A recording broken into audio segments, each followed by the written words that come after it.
Oh god, that was bothering me on fucking text now. Ah, Who's texting? Samit Sarkar! Samit Sarkar! He wants to talk to you. Oh no.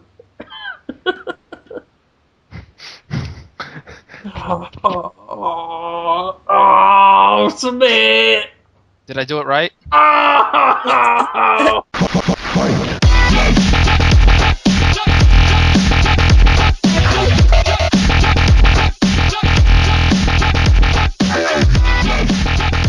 Never talk about the Smurfs except to say that in France, Smurfs are called schmaumps.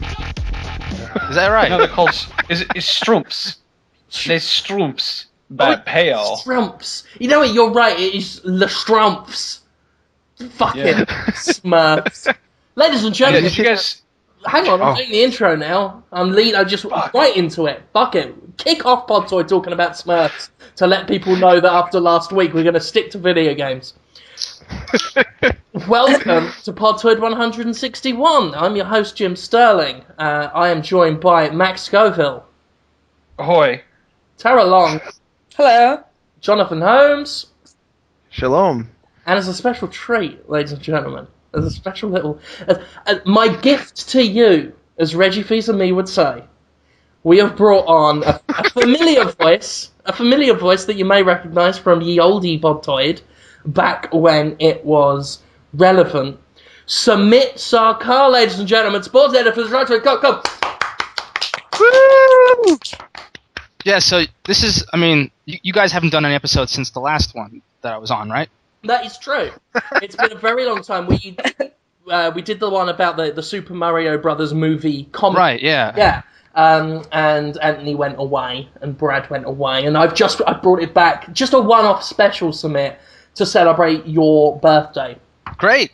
Happy trails, greetings of ye season to you on this, your special day. Have a tub of Neapolitan ice cream to celebrate. It's really your birthday, Samit? What's going on? Sure. Oh, Jonathan Holmes, will you ever catch on? Right, ladies and gentlemen, I am sorry about last week's episode when Max and I got overexcited and we upset people. Some of them really liked it. We? It's 50-50. Some people love it and say keep doing it, and the other half are like, at least try and mention video games more than once an episode. So I thought we we talked about video games a lot last week. It was like two podcasts in one. There was the feeling, and then the thoughts came afterwards about video games. 2.5 hours long. How can you complain about that? Anyway, I'm sorry. 2.5 hours long of free entertainment. I'm not sorry, actually. Fuck it. It's like when there's a babysitter who's babysitting really fucking retarded kids, and they keep doing really bad things, but the babysitter thinks it's funny, and he's like, okay, seriously, stop talking about poops, but they're just trying not to laugh because that's pretty much what we do. Yeah, we are our own babysitters, and we're doing a crappy job. It's true. Okay, Submit, stop sending IMs to people. That's not how we roll anymore. We're not... And none of this organisation, all this shit. I am in charge now. I am El Jefe. El Heifer. No, Jim, you misunderstand. This isn't about... El Heifer. Bison. It's not about organization. I just want to have secret chats. Well, they're not secret. Via IM, not on the air. Stop it. This is not Sweet Valley High. No, these are conversations that the listeners don't deserve to hear. Fuck you. I love the listeners. They listen to somebody us. sends an IM. I love the listeners and all the complaints they make about their 2.5 hours of free entertainment a fucking week. Entertainment's a little strong, but it's definitely something. That is true. 2.5 hours of concepts. Ideas. Yeah. It's free, though. Words. I mean, if it wasn't for us, they'd just be, like, pestering women, so it's best. We're providing a service. I'm drinking Glacier Freeze flavoured Gatorade this week. I've had that. It's good. It's blue. What color is it? Blue. Like light blue? Like the color of magic? like it's light blue. The color of it's actually like very similar to the color of the Ice King's skin. Oh, that sounds great. Yeah, I'm gonna get some of that. Good. It's a Glacier Freeze available in shops for buying at money. Okay. Has anybody been playing anything interesting this week that they'd like to talk about? I've been playing so much Rhythm Heaven. I can't stop it. It's getting really bad. I plan on playing for like 15 minutes, and then 3 hours later, I'm still playing it. It's really fun. I love it a lot. It's great. I hope you guys play it when it comes out. At least give it a try. Is it different from the DS? Like, I played the last one that came out for DS. I didn't like it very much, and I quite like rhythm games mostly, but there was something about it. Like, it seemed like more strict than it should have been. I didn't give that much of a chance. I got bored of it very quickly. I was like, this isn't fun. Yeah, I could see that. I think it's a lot better than the DS one. The DS one, the stylus controls were a little bit unwieldy, and also it just wasn't that interesting a lot of the time. There was a cute concept and a cute song maybe, but the actual rhythms you had to do were pretty basic, I think, because they had to accommodate the fact that the controls were not always that reliable. But this one, the controls are just buttons, and they come up with some really complex and interesting rhythms you have to do towards the end. It reminds me a lot of Punch-Out. You like Punch-Out at all? Yeah. Punching out? Yeah, you punching that guy? Yeah. Well, maybe you won't like it. Yeah, you know. well, Jonathan. Yeah. Jonathan, is it still Japanese as fuck? I don't know. Yeah, I think. I mean, I've been liking stuff that's Japanese for so long, I can't tell what's normal anymore. That's just most of the stuff that I like when it comes to video games, cartoons. I think I like some American video games, right? Okay. They make video games too? I think Americans? So. A few. Yeah. No. Yeah. Samit Sarkar. Yeah, Samit. A little tiny Tim at Christmas. What did I just say? I'm not quite sure myself. No, it's true. He is our tiny Tim. Samit! Turkey bone Samit! Bubba from DuckTales, woo Samit. What have you been doing with yourself since last May, was it? Something like that. What? Give us every single game you've played since Podtoid 100 and what was it, 48 or something? Yeah, I think it was 48. Yeah, you know, I've played a few games here and there. Most recently, last night I checked out the Resistance 3 multiplayer beta. Oh, me too. What did you think, sir? Well, I can't give you much of an opinion because I played. I selected matchmaking, so it put me into a game that was already in progress, and it was round 1 of 2. So I finished that round, and then went into the second round, where because in the first round I was playing as the humans, and then in the second round I was playing as the Chimera, and then halfway through it booted me out and said the game has already ended, and then I just decided to say fuck it and do something else. Yeah, that's pretty much my experience with it. It loves to just boot you out and disconnect you. Plus, I don't know if it's the perks or whether people have already gotten proper good, but it's a slaughter fest. It feels like a fucking meat grinder. You wander in and you just get...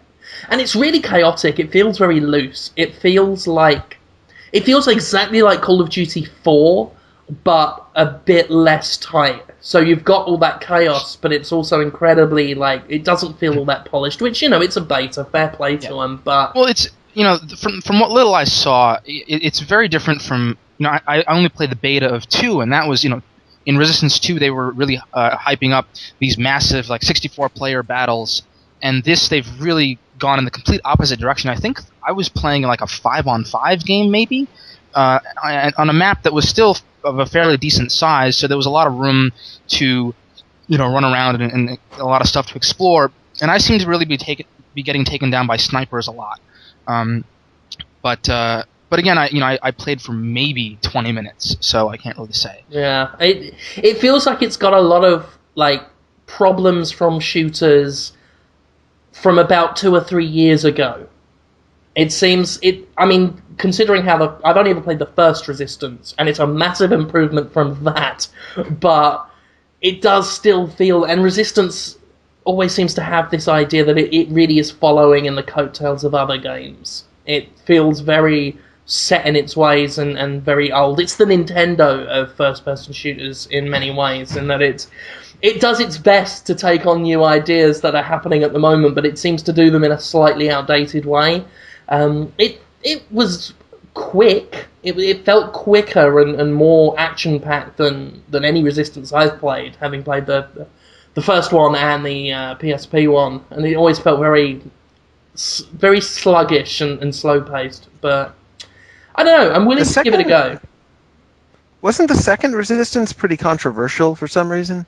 I remember hearing a lot of rage about that. Yeah, they tried to really go in for the modern military shooter thing. I think a lot of people hated the regenerating health that they put in there. Oh, yeah. And apparently it was like really imbalanced and cheap in a lot of ways. I might get round to playing it before Resistance 3 comes out. I probably should, but I've been actually hearing a lot of positive buzz about the single player, which they've shown off at like E3 and stuff. I haven't seen it myself, unfortunately, but I'm more excited about that, if anything, than the multiplayer.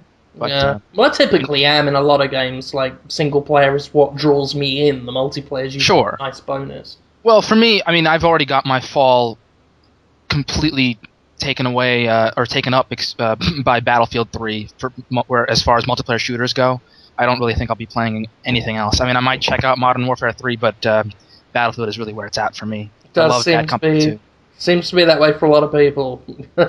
I woe betide any shooter that isn't Call of Duty or Battlefield 3 that wants to try and come out in that time. I don't know what they're playing at with Resistance. It's like, it probably would have been better for them to not do multiplayer at all and just concentrate on making a single-player game, because what's the point and they seem to be doing that, heavily promoting their multiplayer aspect during a period when everyone's just looking at Battlefield versus Call of Duty. That's true, but they do have the one factor that it's a PS3 exclusive game, where Battlefield is that's a game that's going to be meant to be played on the PC. Unfortunately, I don't have a powerful enough computer to run it, so I'll be playing it on 360. But Battlefield's going to really, I think, focus on the PC market, and Modern Warfare, really, Activision's Call of Duty games are basically 360 exclusives almost at this point in terms of how much promotional money Microsoft puts into them. So I think if people who only have PS3s, which at this point, I don't know how many of them are out there, but for them, and for those of them who want a multiplayer shooter, then this might be the thing for them. I wouldn't say it's that cut and dry though, because as far as I'm aware, even with the very famous problems that it had, Call of Duty Black Ops is still the most popular game of the past year on the PS3. So it's, I don't know. I think Resistance is still in a vulnerable position. Yeah, I don't think Resistance is going to unseat Modern Warfare, or excuse me, it's going to be able to take over the throne from Modern Warfare, even on PS3. But it'll be a sizable chunk of the market. Fair play to them. I like it. It is Insomniac, isn't it? Yeah. Yeah, I like Insomniac. I don't like not liking their games, but with Resistance, it just seems it seems to me they struggle with that series in deciding what it is and what it wants to give. Yeah. It never seems to quite fit in the modern game industry, and that's a shame, because I like the premise. I love the enemies. They're really grotesque enemies, which is often hard to find in a video game these days, where everything's got to look cool. But those guys just look really hideous and disturbing. So it's got a lot going for it, but the series has never really, I don't think, it's never really found its legs. Yeah. It reminds me of Jessica Simpson in a way. In what way? Well, where, Call of Duty would be your Britney Spears. It's got a lot of flash. There's the talent there, maybe, but, it's got a lot of appeal. People love it. And Battlefield would be your Christina Aguilera. It's got a lot of depth and soul and technical proficiency, but not quite as much mainstream appeal. And then you've got Resistance over in the corner with Nick Lachey, trying to like get to the top. But even with its niche market, people, the PS3 market being the smallest in the U.S., still can't quite dominate. Does that make sense? Shortly before we started recording. Shortly before we started recording, you said that I was hotter than Rihanna, and you are. I don't know. I was saying that she's gonna blow everyone away in her breakout role in Battleship the movie, and you were like, "I think you're hotter than Rihanna," and I was. Yeah. I don't know what you were getting at. People just don't know it yet. In many ways, Jonathan Holmes is the Resistance of talking to people. Is that right? It's true. I mean, Rihanna has a marketing team. Oh God, we're actually having this go. Okay. Yeah, hell. Max Scoville was given the attention, the marketing, and the primping, the cuddling, the what do they call it when you pick the bugs out of someone's hair? The grooming, and the marketing. Who is paid to pick bugs out of Rihanna's hair? I'm sure someone is. That's an amazing job. That little guy with the mohawk. Yeah, it's all marketing with her. She is not. Okay, no, but I mean, you're very attractive, Max. Everywhere I want to have sex with Rihanna, and I don't know if I'd even want to have sex with myself. Well, I don't know what the hell this has to do with Resistance. No, all I know is your time will come, Max Scoville. People, you generate a heat in the room. This makes me uncomfortable. People gravitate to the guy like he's intense. He's something special. I don't know. It's 95 degrees in New York right now, and anything that generates heat, I'm just going to get the hell away from. You'd think that, but wherever Max goes, people get weird. Hey, I'm getting weird right now. I'm an example of it. It's true. What the fuck, Holmes? It's true, Max. It's like there was a car crash in your brain and the mangled victims fell out of your mouth. It's that bad? Sorry, I'm trying to talk good on podcast. I thought I was going to be in a state today because Samit Sarkar is very right. It's fucking hot. Heat index is like 100 million outside. And my office has really shitty air conditioning. It's like one little vent in the corner, one shitty little vent, and it's fucking hot in here. I'm in a mood, and tired, and grumpy, and annoyed. And I thought I was going to be the one talking shit, but apparently not. Wow. I also played Bastion over the weekend. Oh yeah, that game. That was Max. That wasn't me, by the way. People would expect from me. That was Max. Yeah, I downloaded the demo of that and played through the demo, which I guess took about half an hour, and then immediately added $20 of Microsoft points to my account and bought it. I know Jim wasn't the biggest fan of the game, but from what I played in the demo and what I'd seen before at like PAX East and stuff, I really was drawn in, especially by the music. The music in that game is just fantastic, and the music was really good. I agree. Yeah, Everything else was stupid. Yeah, it's interesting. I'm not usually into that kind of game, that sort of hack and slash or action RPG type game. The closest I've played in terms of RPG kind of stuff is like Fallout, I guess. But old Fallout, you mean? No, like Fallout 3 and the newer one. I was gonna get New Vegas, and then I decided not to because it was really buggy, and so I'm just gonna wait for them to put out the Game of the Year edition when they'll fix stuff, presumably. Sure, but that makes sense. Do you have a Super Nintendo, Samit? I'm trying to remember. No, I've never owned a Super Nintendo. I had an NES, I had a Genesis, and then I have all three PlayStations. And now that's what I thought. Yeah, but that's interesting to me because Bastion is very much like a new Super Nintendo game. At least that's what they were going for, from what I've heard. But I can't feel anything much from it. It leaves me numb every time I take a look at it.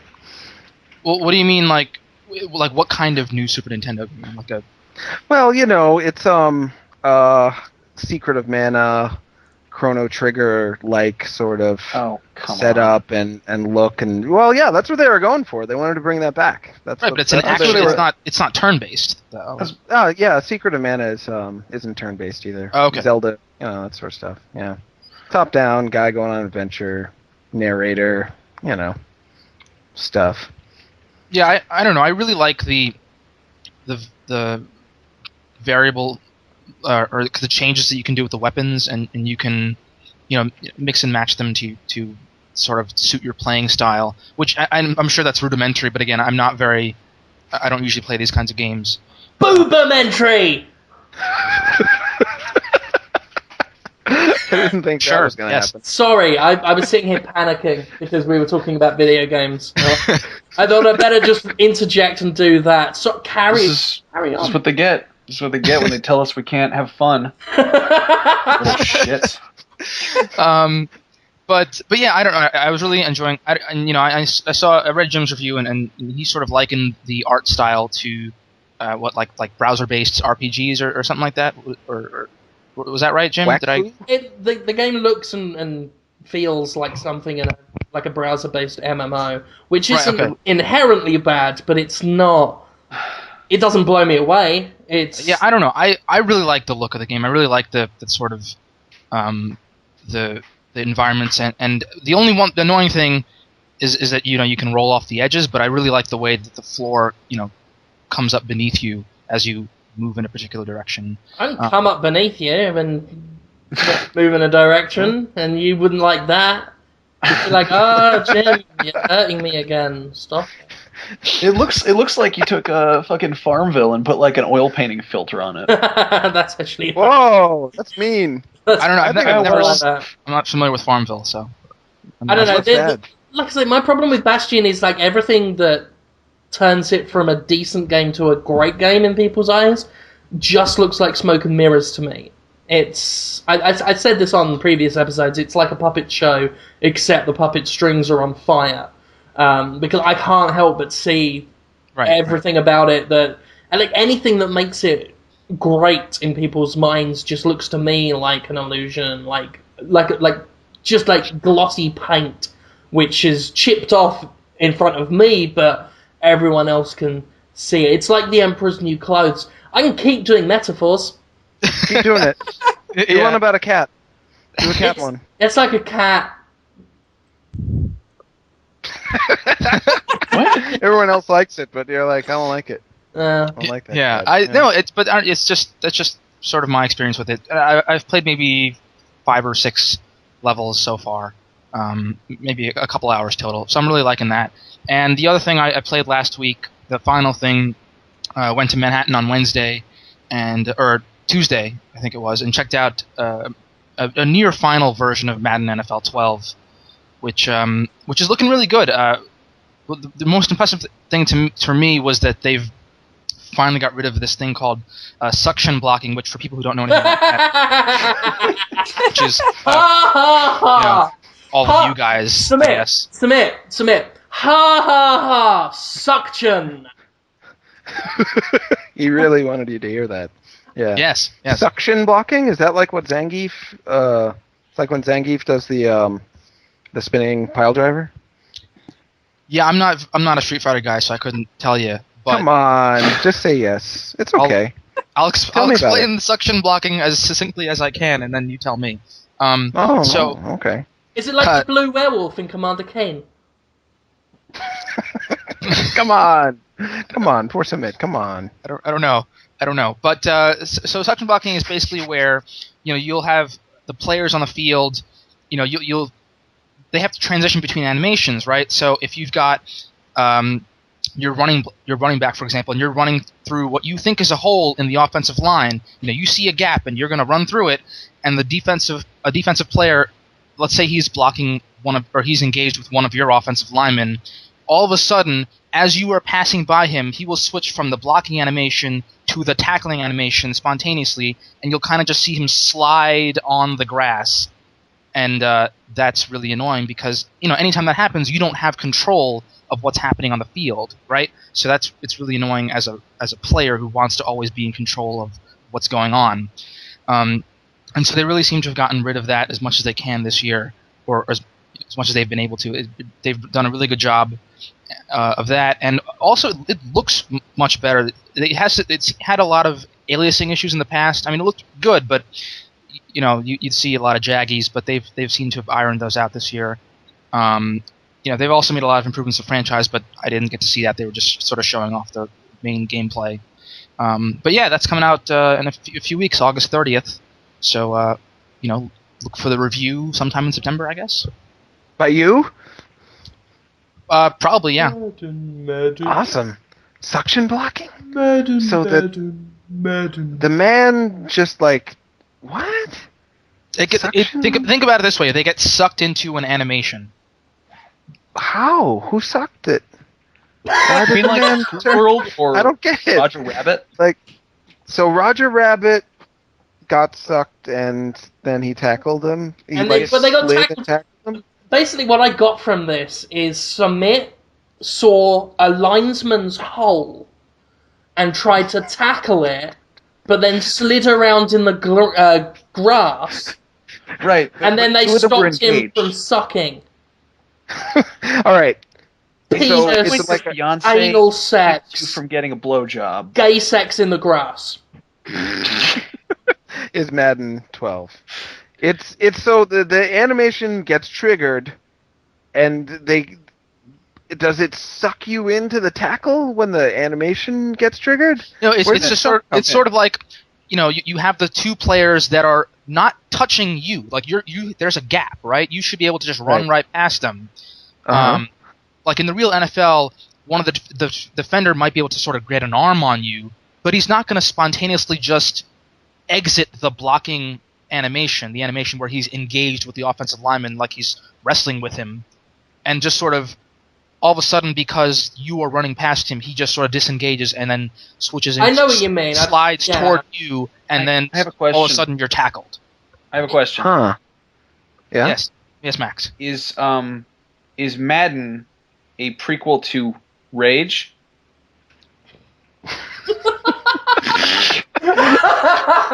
Like the story of Madden? Yeah. You did it.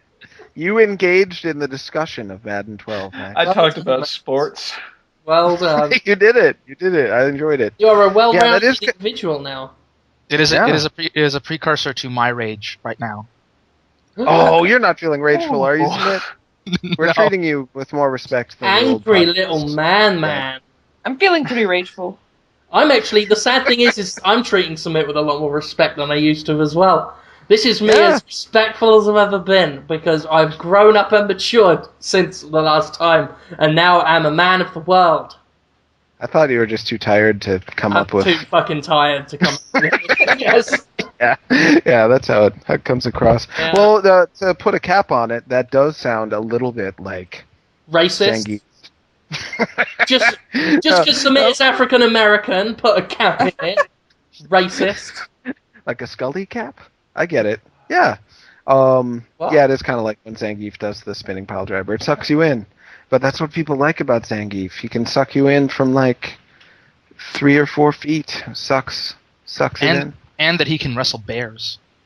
Yeah, they're hoping he's going to be in Street Fighter Cross Tekken, because the bear is going to be in it, Kuma. Oh my god, that's right. I heard about that. I didn't give a fuck about that game, but the bear is in it, and the bear knows karate. I really hope the kangaroo's in it too, and the little dinosaur from Tekken 3. That's actually a comic book character, so he probably won't be in it. That'll be too bad. Sorry about that. What were you going to say, Max? I was going to talk about animals, because I fucking love animals. They're great. But not birds. What? Yeah. No. I like birds. I don't like owls. Owls are fucking cocksuckers. Sorry, let's not do the thing we did last time. Oh, it's okay. Yeah, we know where shit, I can talk about Rage. Speaking of Rage. There you go. The video game? Embargo is up. Yeah, I played it last week. What'd you think? I actually am really impressed, because I kind of went in thinking it was just going to be like a bad like Fallout Borderlands clone, but it's like a really good... It's like an id game that's... I'd say it's like if you took Borderlands or Fallout and took out the tedious RPG elements and then crossed it with Far Cry and then made it like an id game, so it's like gory and kind of scary and like has cool guns. I was kind of excited. I enjoyed it. It was fun. The guns are fun. You shoot stuff. It's just like, I mean, I grew up playing Doom and Wolfenstein and stuff like that, and it's very pretty. And I interviewed the Todd something house and had. Sorry, 1 second. Did someone Holland's Head? Did someone just go to the toilet? Yeah. And not mute it, so we had to hear it being all I didn't. filthy. Me. It was you, Max, and you were talking at the same time too. Fucking hell! Wow. Yeah, no, I have one room in my house, so anyway. Yeah. Toilet. Ow! Let's have sex. No pig. Well, you couldn't mute it because you were. Yeah, that all makes sense. What just happened? My girlfriend just flushed the toilet. So. Oh, it was her who flushed it. Yeah. No, it wasn't. I wasn't That's going to the fault, fucking then. bathroom. Like I thought you were. You could have left that You're illusion for me. changing my voice. Fucking Christ. Yeah, Anyway. I was really impressed. Yeah. No, I don't have my own computer, so God knows I don't have a room that I can record things in using a decent microphone. So fuck everything. Sorry. Anyway, Rage. Talked to Todd Holland's Head, president of id Software, which was kind of cool. And I asked him, what's the coolest weapon in the game? And he kind of thought for a second, and I was like, because come on, you guys made the BFG 9000, like you guys made cool guns. And he goes, I think the rocket launcher is really cool. And for a second I was like, and he's like, you see, there's a little screen on the side of it that gives you kind of a heads-up display, and if you let the gun idle for a while, it starts showing footage from Doom. Huh. What? Kind of awesome. That's great. That is pretty great. That's nice. That's pretty funny. I like it. Is there a lot of talking in it? I don't want any talking in the games like that. Don't talk. Yeah, there was a little more talk than I was hoping for, but it was like, it wasn't dialogue tree stuff. It was just like, you go up and you click on somebody and they're like, well, there's a bunch of mutants over by this farm, so you gotta shoot them in the face for us. And you kind of start to walk away, and I guess that's it. You go shoot stuff. Oh, there's a Fallout bobblehead you can pick up, and it makes the mission accomplished noise from Fallout, or like the quest complete. Yeah. Ching, which was kind of a nice little touch. It's like, it's Bethesda, like, it's not like a Fallout ripoff. It's a fucking it's a game. Like I often play Fallout, or I play Fallout trying to treat it like a shooter, and you can't really do that because it's not supposed to be a shooter. Right. There's too many RPG, but there's too many modifiers and stats and things, and this is just a game where you shoot people in the face and helmets fly off. And how are the car bits or the vehicle Mad Max bits? I don't know. They're all right. I didn't really get too far into the parts where you can actually shoot people while you're doing it. I mean, they really pushed the whole, like, you could trick out your car and put guns on it and stuff. The driving mechanics are pretty fun. You've got boost. I was playing on a PC, so I imagine it's probably better with a controller. But I prefer first-person shooters on a fucking keyboard, and it's an id game, and I thought it was kind of like, I felt kind of like depressed that everyone was playing on like 360s and PS3s, and I'm like, can I play on a keyboard? And they're like, oh sure, I guess, I don't know. I mean, if you buy a fucking Ferrari, you don't buy an automatic one, you buy a fucking manual. Yeah. That's my comparison. Which one is the manual? The keyboard. Right? Really? I think. Yeah. But it's easier, I feel, to play on a keyboard. Well, it's like of the people, the keyboard. It's more precise to play with a mouse. First-person shooters started on, they started on PCs, and PCs are like more complicated, and in a lot of ways they can be better. And it's like, it's at a point where everyone kind of prefers to play on consoles. I don't know. I think a really good comparison is like, manual transmission versus automatic transmission with cars. It's very difficult as a game reviewer who has a PC capable of running most modern games and the consoles, because you don't know what system to get games on anymore. There are so many times where I have to pick between like a 360 version of the game and a PC version of the game, and you don't know which is going to be the optimum one, which one most players are going to buy, which is considered the lead. Like I got Dungeon Siege, got Dungeon Siege 3, and I was like, well, that looks to me like a PC game. Got given the 360 version, I was like, well, fuck, I can't do the review properly, and then I find out the PC version's fucked, and the controls are shit, and it's better on console. And I'm due to receive Deus Ex Human Revolution sometime this or next week, and it's like, do I get it on PC or 360? I don't know. The PC is where Deus Ex started, and that's going to have all the flashy graphics, but are most people going to get it on the 360? It's a minefield, and it only really comes up if you give the game a negative review, because then people are like, oh, you should have done it on the other console. Then you'd have given it a 10 out of 10. But it's always such a dodgy area now, the whole PC 360 thing, because it's gotten kind of complicated. And I don't know whether it's just because I've started gaming more on PC, or whether it's become more popular for everyone to say it should be reviewed on PC, but it's definitely become a big concerning point now. Yeah. I don't know. I mean, I feel like modern games, like multi-platform releases from major publishers, for mostly the console versions are the main versions nowadays. I mean, and the PC in a lot of cases is an afterthought, and where it's not an afterthought, like with Battlefield 3, where it's the lead. Even then, they're saying that right now, I think recently they said that pre-orders for Battlefield 3 have outpaced Bad Company 2 pre-orders tenfold. Do you think like most of those are on PC? I don't think so. I feel exactly. There's even though the PC is a lead platform and it's going to be the best version of the game, I think people, even for a game like Battlefield, there's just more people who want to play on their consoles on a 50-inch TV instead of maybe a 23-inch monitor. It's difficult. I mean, the thing is do you review the version, like the optimum version of the game, or the version of the game with the optimum audience? I don't think there's any really right or wrong way, but I try and just review games as they come. Like I reviewed Black Ops on PC because that's the only version I had available. And of course everyone was like, you should have done the 360 version, but fuck you. So, yeah. Like in that case, that's like it's sort of a de facto.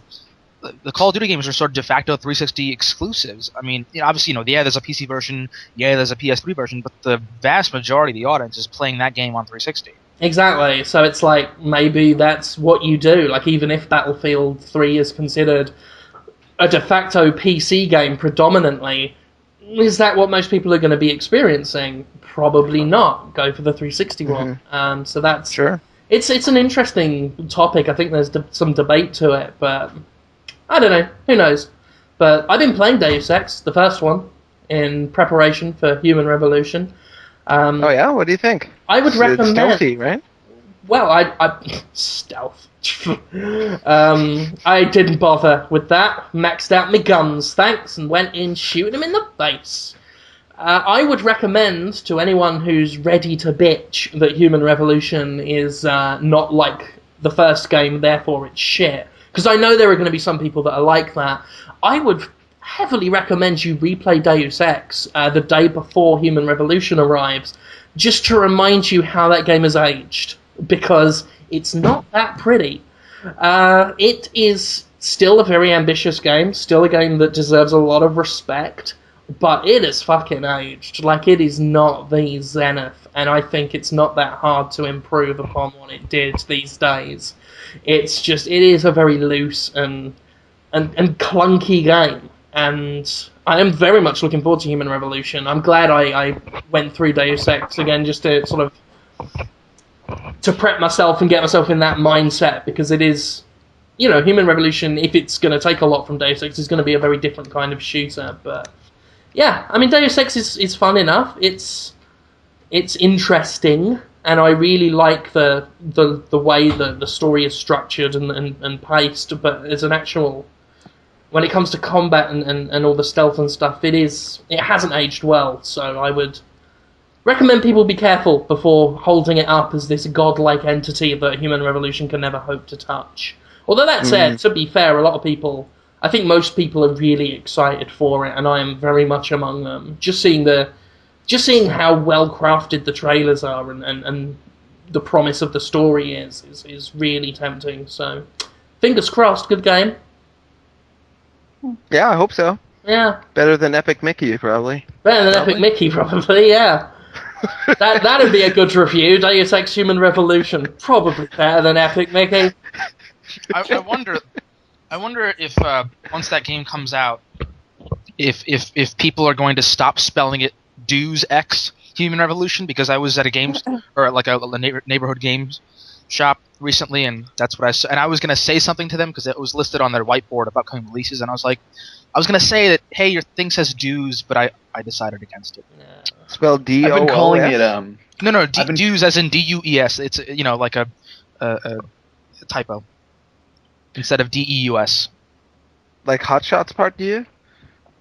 Well, it's spelled D-E-U-S-X. Oh. Right? Deus, but people spell it dues as in like paying your dues.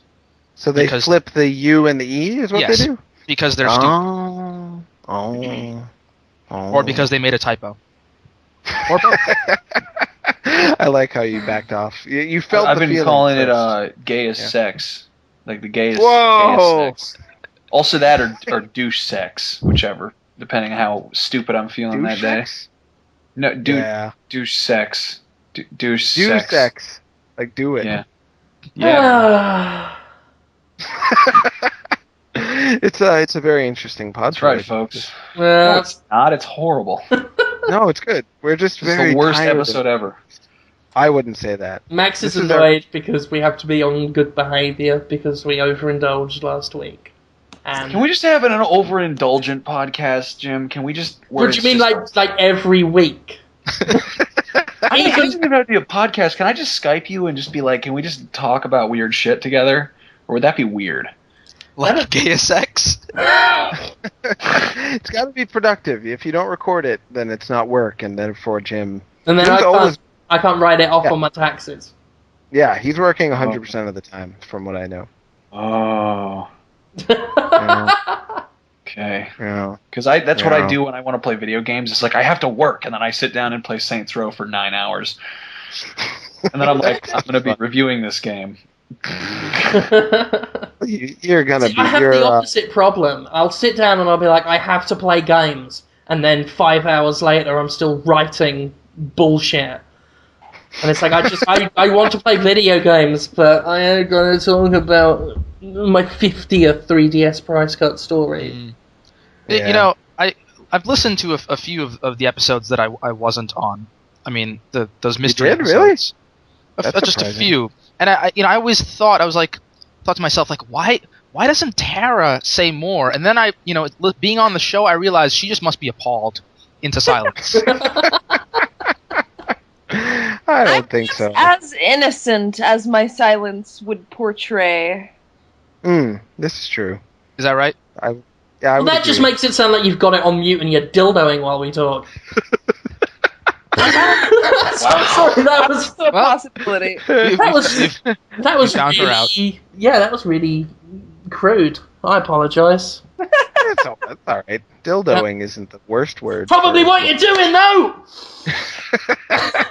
Tara, speaking of which, Tara Long, you have not said much, even though we are talking about video games this week, and everyone. I can tell you what I did this weekend. Please. I reinstalled World of Warcraft. Whoa! That's a big. So that's why you have been talking. You've just been playing World of Warcraft the whole time. Yeah. No, I actually half considered having it on in the background, but I decided against it, as that would be unprofessional, and I am highly professional. And I've only gone to the bathroom once during this podcast. And no, that was not me earlier. That was Max's role. Yeah, you keep it quiet. So I've been hearing a lot of people who took a break from World of Warcraft and they're in their mid-20s or so are feeling this need to get back into it. That's something that I've heard from a lot of people over the past few months. So well, I only did it because of the whole, you can play free up until level 20 now. Although they don't tell you that there's a lot of restrictions. Like, you can't mail anything in the game. You can't even join a party with other people. It's weird. So I ended up just reinstating my account fully. So I could and paying and stuff? Well, Julio's paying for it, but yeah, that's well then in that case, yeah, get me an account too. That's fine. Yeah, can Julio get us all accounts or not? Yeah, sure. And when's BlizzCon? That's coming up, isn't it? We don't know anybody else who's playing right now. Even all my friends who used to be really into it aren't playing anymore. And the thing is, I never got truly addicted to it anyway, the way that my friends did. The highest I ever got was level 43, so it'd be cool if I got up to level 60 now, but it's not like a race or anything for me. I'm just kind of doing it in my spare time.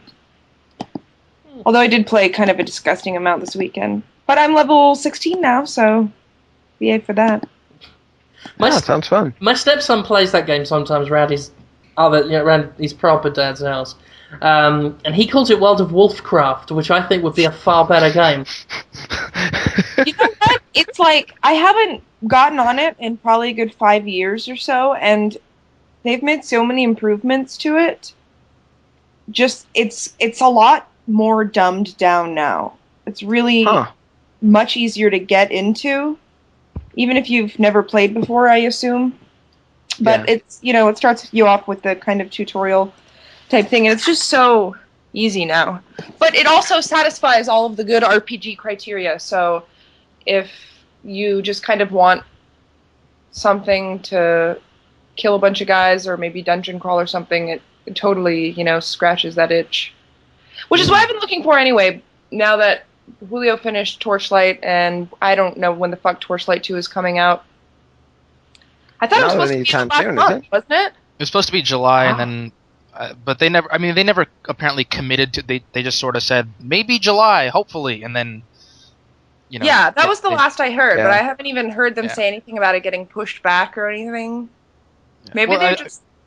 I think that their sort of defense is like, well, we never officially gave a date or a window. We just sort of said we hope to have it. We want to have it out by then, but now that way, if they don't make that date, they weren't reneging on anything. But right, and they're a pretty small team, aren't they? Torchlight guys? I believe so. Yeah, so it's very hard for these smaller teams to really know when they're going to be able to finish stuff. There's so much in their way. At least that's what they tell me. So you never know what to expect, unfortunately. So in this office.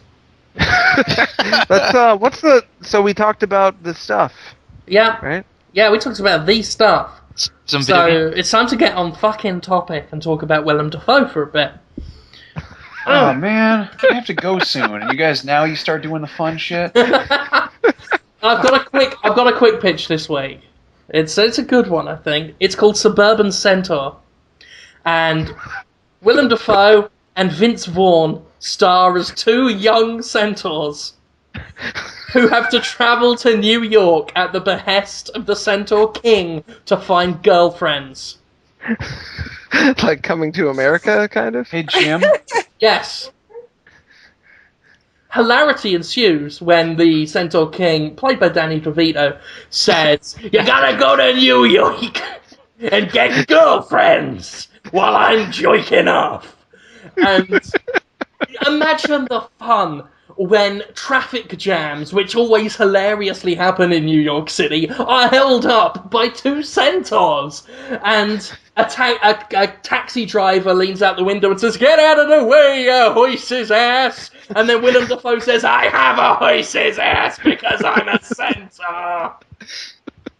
All right, well, hold on. I have one tweak to this wonderful idea. This is a what? This is a you're proofreading his idea? No, just a tweak. So, how about you say that they're not going to New York to get girlfriends? They have to go to New York to impregnate people and make centaur babies because the centaurs are dying out. Ugh. That's way more exciting. That's disgusting. This is a family film. Oh, I mean, obviously they're trying to get girlfriends to populate, but this is supposed to be like the next Anchorman, and you've turned it into some. Anchorman was rated R. You've turned it into but it was fun. You've turned it. Hey Jim, I got a problem with this. It's called Suburban Centaur, but they're going to New York City. Yeah, exactly. Right. It's like Babe Pig in the City, Max. Come on. Are they from the suburbs, or are they just? No, they go to the New York suburbs. Wait, what? No, they go to New York City or the suburbs? Yeah, the New York suburbs. The suburbs. I live in the suburbs. Right, yeah. Brooklyn. You have to go with this, otherwise it's not going to work. Jim, Jim, it's never gonna work. I think Suburban. It's really right. You know New York, right? Okay. Yeah. Yes, Max, you know New York, yeah? Yeah. You've seen it in pictures and in Gremlins 2: The New Batch, yeah? I was there like 3 months ago. Right? Okay. You were here? The suburban bit of it. Yeah. Suburban Centaurs. That's where they go. Yeah, they go to... It's like Troll 2 is about goblins. It's Suburban Centaur in New York City. Makes sense. It's good. What if we did Suburban Centaur 1 that was a completely different thing, and then Suburban Centaur 2 they went to New York and got girls pregnant? What if we did Fuck You? Home Alone 2? What if we did Fuck You? Hey, I had an idea. You did? I had an idea. Okay, it's called Megabyte: Revenge of Cyber Shark. Oh, okay. Yeah. This is going to be one of those ideas where you didn't think much past the title. No, I did. I did. Listen. So it's about this kid. He tries to make a case mod for his PC that looks like a shark. And it's so high tech that it comes to life and fucking kills everyone. Whoa. Yeah. I didn't think that. How big is it? How big is the case mod? Is it like the size of a dog? Does it have legs? No, it's... No, it has fins. But, sure. But you realize if it came to life, it would just die immediately because there's no water. But it's a robot shark. Oh, okay. Sure. Yeah, so it doesn't need water. Real shark. He didn't put like a real computer inside a shark. That would be stupid. God. Oh, he made a robot shark. Well, they make a lot of movies where a hand will crawl on the ground and then somehow leap into the air and strangle someone, and the person can't fight off the lone hand. They make a lot of movies like that. Sure. Yeah, so if they can do that, they can do a killer computer shark movie. Sure, right. I'm in. Yeah, sign me up. Sign me up, Max, please. The leaping hand thing makes perfect sense, Holmes. Check it out. I want you to find out how much your hand weighs, just by itself, and then get something. I'll find that out. Get something that weighs that much, and then flick it, and see how far it goes. And then imagine that all the fingers are flicking it at once. Okay, but couldn't if a hand, just the strength of a hand were choking you, couldn't you use your not one, but two hands to just kind of get the hand off of you? It's cool. Let's talk about something else. I like that the 3DS price dropped. How about you guys? Do you like that? Yeah, I like it a lot. Might get one now. Make it one now? Guys are insane. I might get one now. You might get one now? They're kind of cool. Yeah, I like them. I like 3DS. It's a good one. I want to hear from Jim on this first. Yeah, Jim, what do you think? Jim, you there? I pitched Suburban Centaur to my wife 3 nights ago, and she didn't point that out. I'm gonna fucking kill her. What, the suburb thing? Fucking hell. No, it's good. It's like Troll 2. Troll 2's good. Shut up, Holmes. Nobody could talk to me. Hey, I got an idea for a movie. It's Sherlock Holmes starring Jonathan Holmes.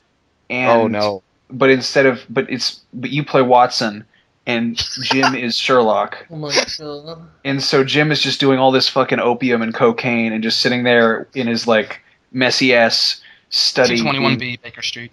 Exactly, and he's just like fucking. Oh, this office isn't air conditioned. This is terrible. and then you come over and you're like, oh hey Jim. What are you, what's going on? Sorry I'm late, and then, I don't know. I gotta go, guys. I gotta go to an appointment.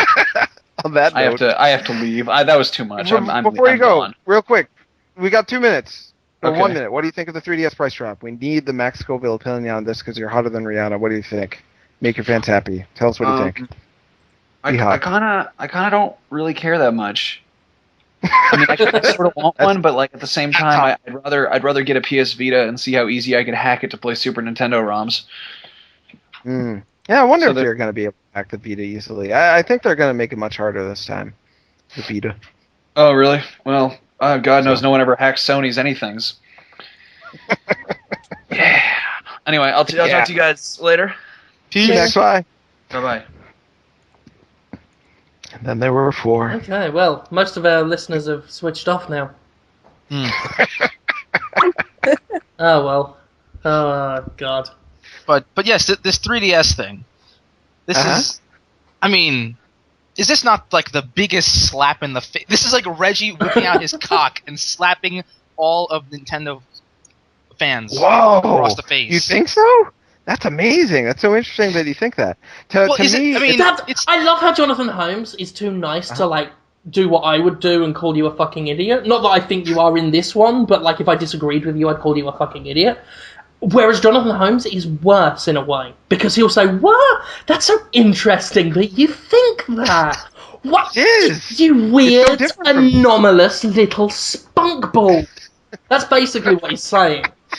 No, I'm fascinated with the differences. Okay, hold on. Like when the what was it? When the iPhone came out and it was what $500 or $600, and then like.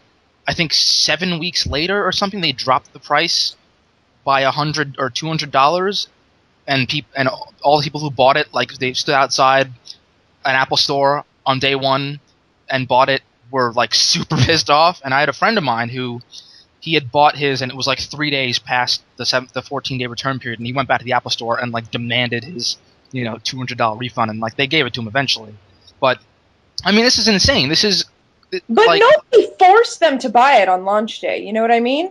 No, of course. But, I mean, this is the thing. I wouldn't go so far as to call it a slap in the face. I was actually pretty pissed off when I first heard it for like 10 minutes, and then I found it hilarious and got over it. Right. But no, nobody's forcing them to buy it. But at the same token, nobody will force them next time once they've lost a load of trust and people feel really burned by it.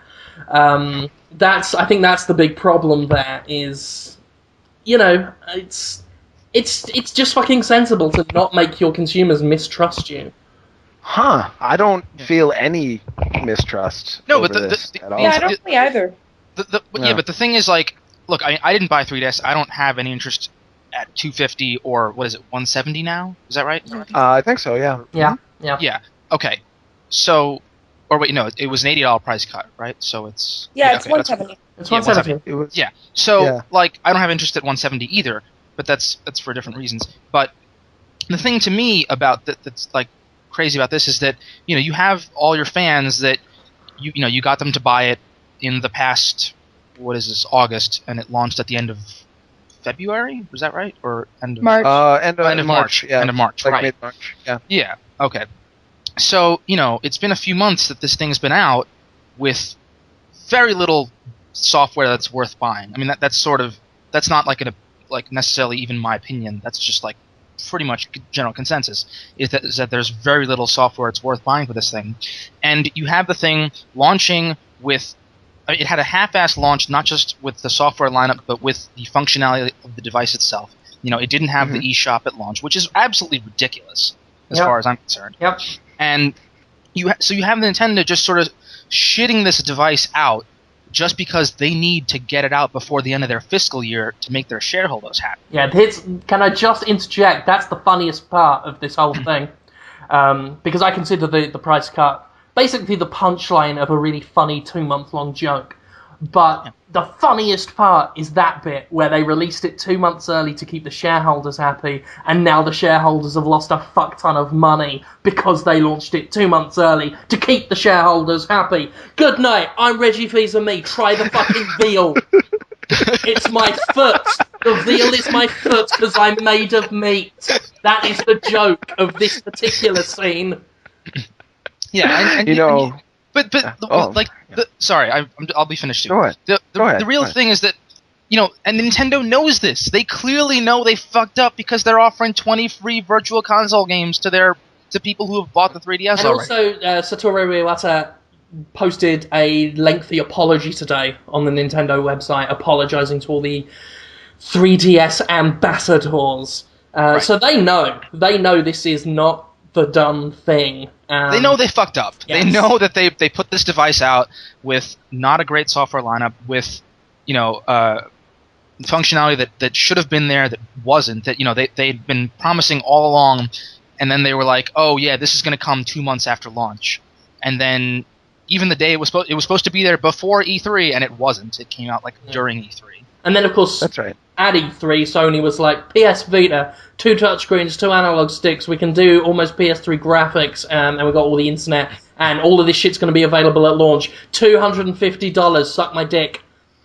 Right, and that was a problem for them. Right. Well, yeah, and obviously it's also intended to combat that. I still, I was very surprised at the price of the Vita. I still don't think that or the DS is viable. Maybe at 180 or 170. I don't know about 250.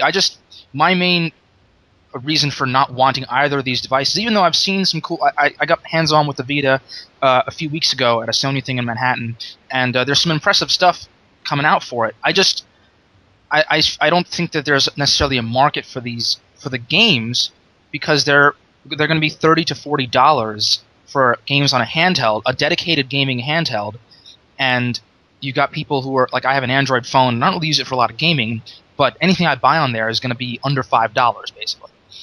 I mean, that is their biggest problem, and I think the only way to combat that is to not necessarily do away with the $30, $40 games, because some of those games are worth that money to me. Sure. I'll pay $40 for a first-person shooter, like a Killzone FPS that I can take on a plane.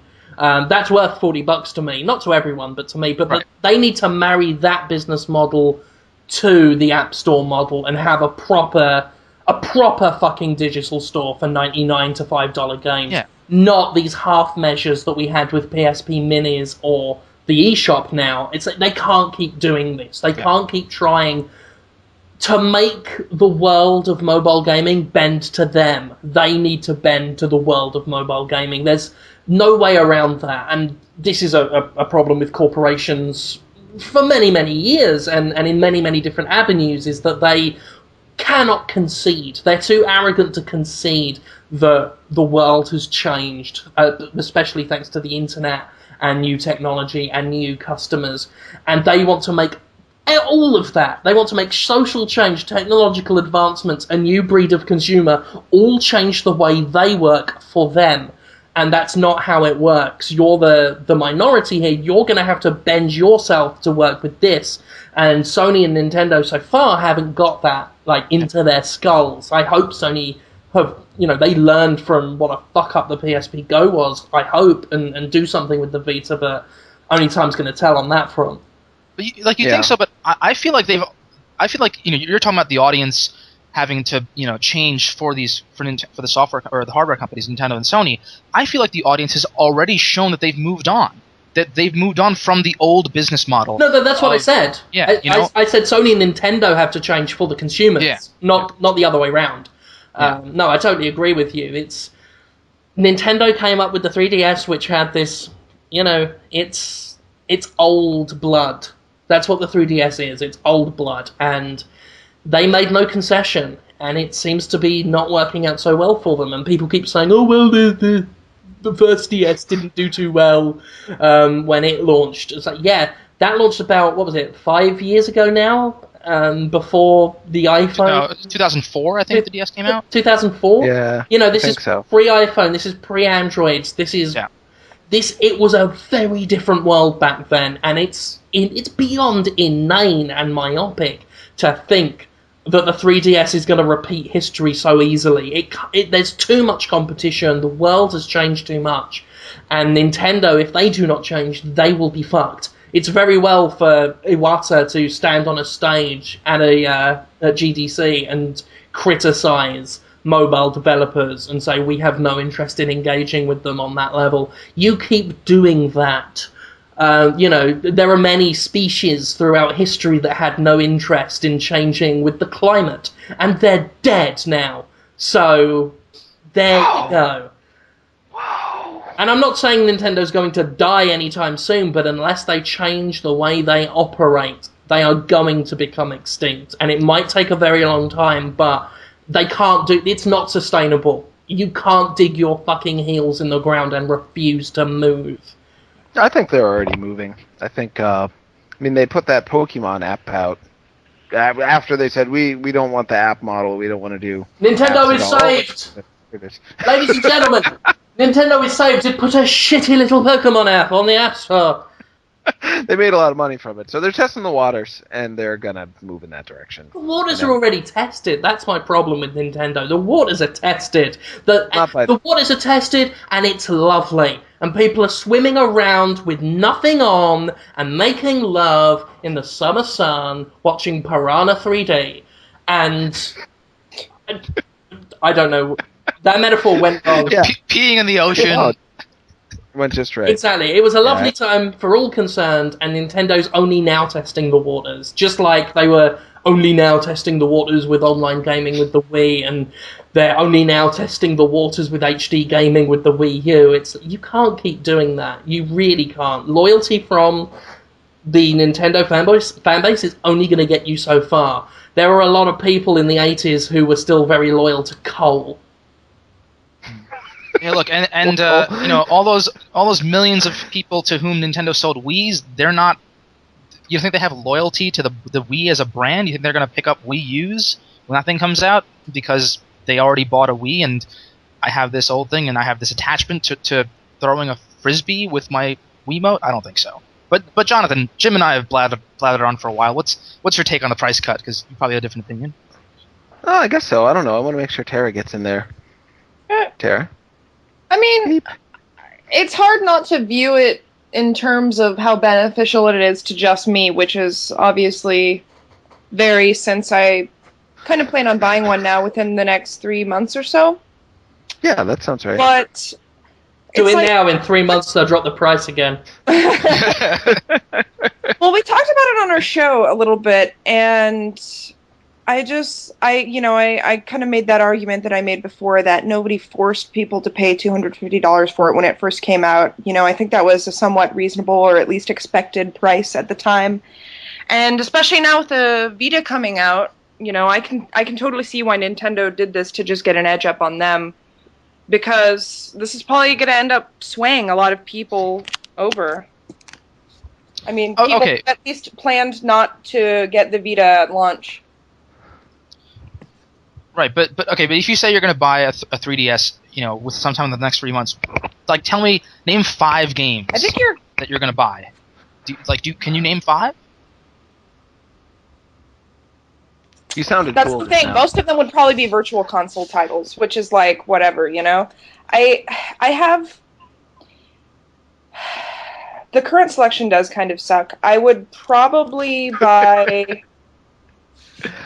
I would honestly buy it mostly to play old DS games. That's the thing. I wouldn't buy it for the 3DS capabilities. Okay. I'd buy it because I was going to buy a DS before they dropped the price, and now it's pointless because the 3DS costs the same as a DSi XL. So. Yeah, that makes sense.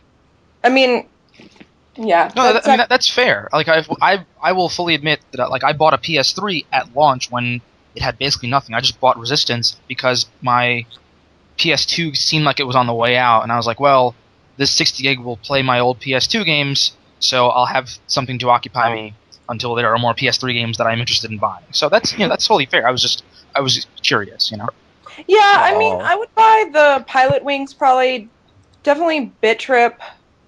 That's coming out. Maybe September. Maybe 1 or 2 of the Lego titles. I like those. Maybe Nintendogs, but I like Nintendogs.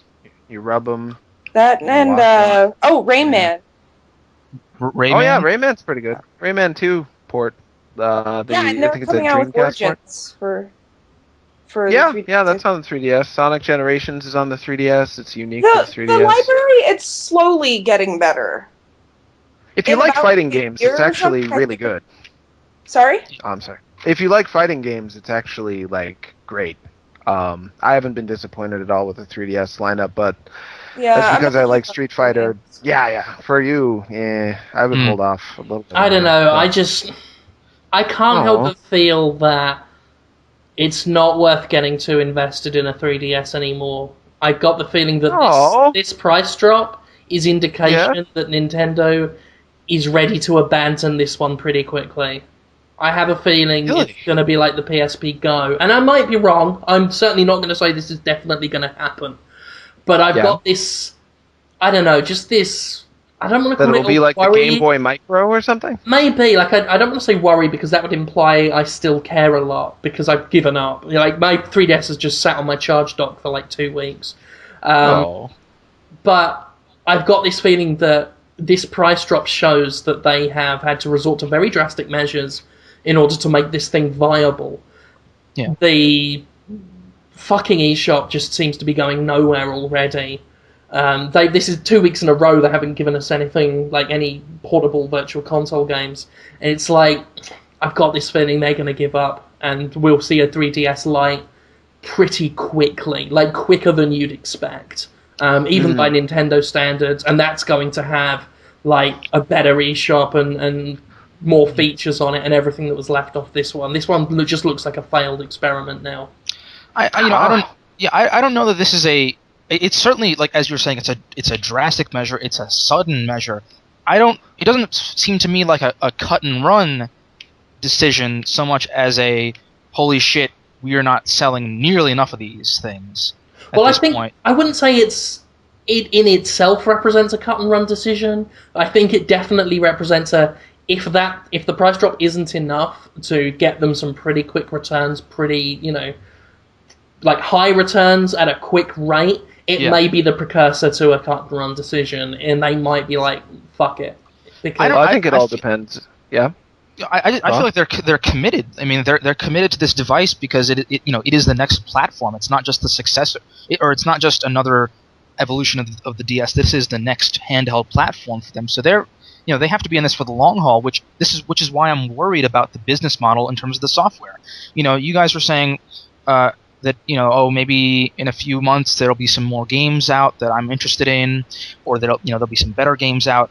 I'm just fundamentally concerned about the idea of paying $30 to $40 for a handheld game, and or specifically how sustainable that is for the next 3 to 5 years, which is presumably how long a 3DS the 3DS as a platform will be around, or that's how long Nintendo wants it to be around.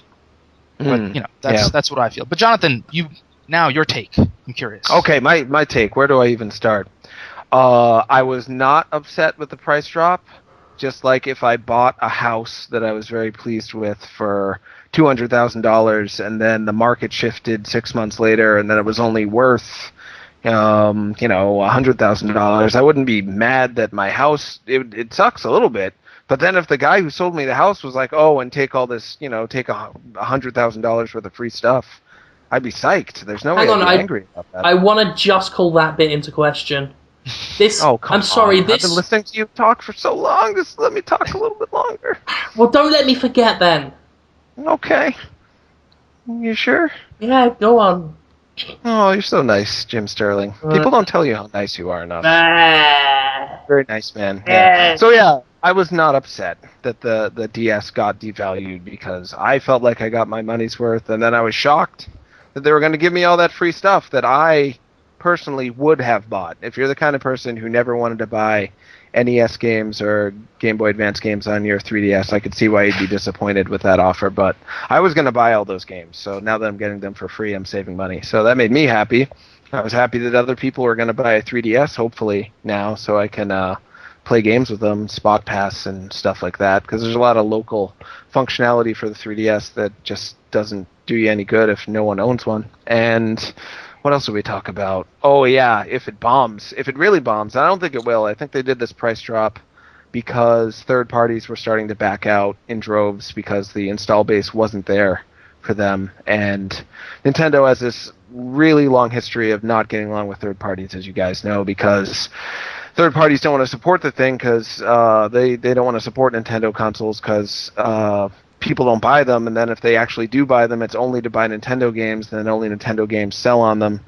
So third parties never have a stake in that. So Nintendo kind of backed off and gave them space to make games for the console, and then they didn't because the install base wasn't there. So now they dropped the price. That's what I've heard was a big part of the thinking behind that. Not that they're thinking the system is doomed or even that it's sold like so poorly that they were worried they weren't going to make any money. They were worried they weren't going to get any support for the console.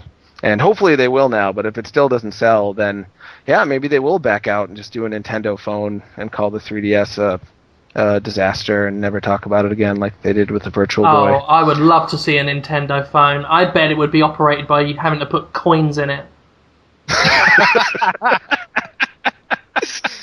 Well, I do think that if Iwata, if his reign as president of Nintendo continues down the path that this year has been, which has not been good for Nintendo, for both the Wii and the 3DS, has been pretty rough. If his rule as the leader of the company continues to go on this track, they'll just oust him and get someone who's younger and smarter when it comes to what people want. The hardcore consumer and the phone consumer wants. They'll get someone like that because he's just an old video game maker. He helped make Kirby, like 20 years ago. He's just a dude. He programmed Mother, the prequel to Earthbound. He was just a programmer on that, hanging out, just writing some code. Did he not just take a 50% pay cut? I saw that. Yeah, he did. A lot of people did at the company, but he took 50%. So he's invested in that, but it may come to them just getting rid of him and taking a more, modern approach. Nintendo, they want to be the people who innovate. They don't like following other people because they feel like what the point of being a company is to do something other people aren't doing. If you're just following the herd, then why people exist? aren't dropping prices less than 6 months after the launch of a console, so they are on track with that. They're innovating. Yeah, and honestly, they kind of spoiled me. When I buy a Wii U at launch, if it doesn't do well, I'm going to expect like 20 free games at least when that price drops too. So they've set up an expectation for me to get rewarded for being an early adopter, which I will say one thing about those free games though. Don't tell me that we're getting over $100 worth of stuff, because that's the value Nintendo put on it. Those 10 NES games together aren't even worth $10 to me. I won't give you a cent more than $1 over The Legend of Zelda for the NES. Wow. And I will do it begrudgingly. Like, I'll press the coins really hard into your hand and say, there's your blood money, usurer. No, I'm sorry. Like, NES games? No. The best games on NES have $1 value to me. Don't you fucking dare tell me that I'm getting over $100 worth of stuff. Well, there'll be at least 50. I think there'll be at least $5 when they go on sale. So technically, no. Again, that's Nintendo's price. I would never degrade myself by buying an NES game for $5. I do not have that lack of respect for myself. I do not hate myself so much. I am not, sir, the kind of spineless It's a Wonderful Life cunt who, sir, I have never contemplated suicide. So I have never, sir, please, sir, I have never been at such a low point in my life, sir, where I would consider buying The Legend of Zelda for a Nintendo Entertainment System home console for $5, sir. Well, yeah, that speaks to what you think the games are worth, I guess. You wouldn't enjoy it that much. America! Do not swallow the lies of the bourgeoisie, proletariat, and other big words. Debt ceiling! GOP! It's all what they're worth to you, I guess. I mean, Ice Climbers probably isn't worth. Fucking Ice Climbers! Ice Climbers You'd have to pay me! I like it a little bit. I would pay $1 for Ice Climbers. It takes time to download Ice Climbers. I've got one life. Downloading that is technically taking some of my life away. Sir, that's murder. Nintendo are conspiring to kill me by robbing me of 5 minutes of my precious one life. And I'm going to be... Look at me, I'm going to be dead by the time I'm 40. I've got to make time, not waste it. I can't agree more. That's like that Justin Timberlake movie. Anyway, yeah, Samit just sent us a message saying we need to move on because we're almost at 1.5 hours. Bless him. He doesn't know.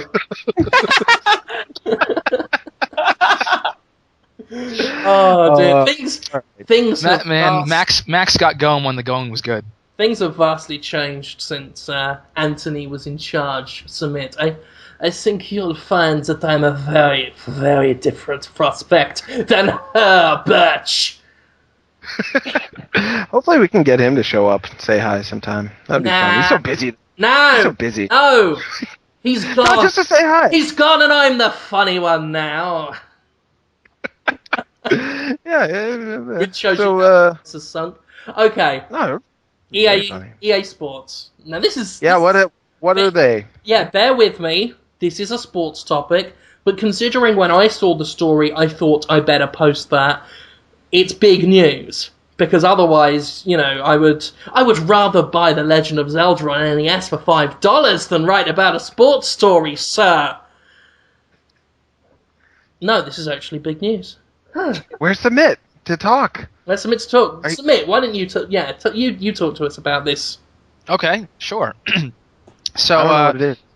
Yeah, EA had been hinting at the idea that they were going to launch some sort of subscription service for their EA Sports games, and this was rumored, I think, a few months ago that they were going to charge. It was going to be optional, obviously, but they were going to offer a service that would give users some benefits in exchange for their money, that's how services work, right? Yeah. Okay. Sure. Sure. Yeah. Yes. You give me money. I give you some benefits in return. So they've unveiled their service plan today. It's called the EA Sports Season Ticket, and basically what it means is that you can give them your money, $25 worth per year, which comes out to 2,000 Microsoft points. So it's available on PlayStation 3 and Xbox 360. And for that subscription, you'll receive the following benefits, that differ in awesomeness. So the main one that they're pushing is early access to their games, and the games that are involved in the program right now are Madden, and then from Madden, it's starting with Madden NFL 12, which comes out on August 30th, and then from then on, it's going to also involve their NHL 12, which is their hockey franchise, Tiger Woods PGA Tour, which is the golf game. I believe FIFA Soccer as well, and there's one more, I think. NCAA football, the college football game. This is too in depth. Yeah, and what's going on? So anyway, the early full game digital access. So if you subscribe to this program, this season ticket for $25 a year, the main thing that they're pushing is that you'll be able to get 3 days before one of those games is scheduled to release. 3 days before then, you'll be able to download the full version of that game on 360 or PS3. And so you'll get a 3-day head start on the competition.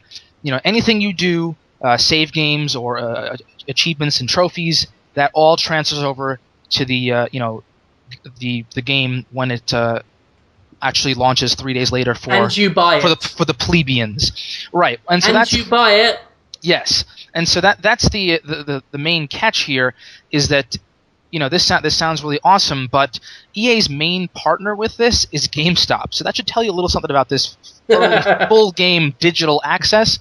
Basically, you are downloading quote unquote the full game for free. Uh-huh. You don't pay anything 3 days before launch, but that is essentially a demo of the full game that expires as soon as the game comes out. It's like an Xbox Live Arcade game trial.